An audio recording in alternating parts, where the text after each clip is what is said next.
Let's catch up with the panel that sorts out the problems of the nations and the world every week. Gemma Tonyuni from GT Communications and Sky News contributor Caroline Di Russo, both joining us from sunny Perth today. Good to see. Good to see both of you. Tell me, from the far west coast, how do things look with a new Liberal leader in the fold? You can go first, Caro.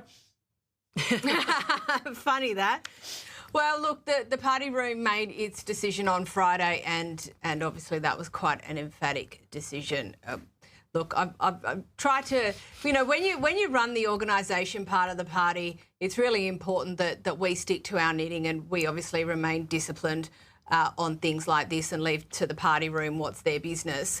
But as we've talked about a number of times, Chris, there was that haemorrhaging of the primary vote. There wasn't that policy coming out. So I can understand the frustration within the party room, and more broadly, that change has now been made.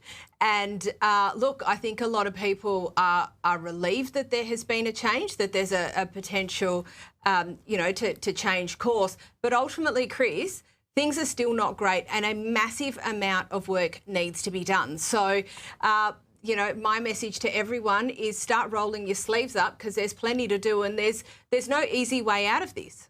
Man, there's a lot to be done. But, Gemma, what do you make of this meme that's pushed by Labor, perpetuated by the ABC, that somehow Sussan Ley's undoing was the fact that she's a woman?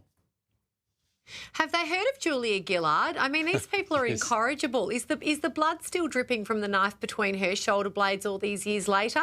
I mean, they have one trick, and that's to perpetuate falsehoods. And the other thing that occurred to me over the weekend is when Sussan Ley was elected leader, there was no attack meme and none of that about her at all, which leads me to think that they weren't particularly worried about Sussan Ley, and history dictates that they did have nothing to worry about her leadership. She was not an effective leader of the Parliamentary Liberal Party. End of story. So this is just stupid politics when people are trying to pay their bills, when energy prices are going up 30% year on year.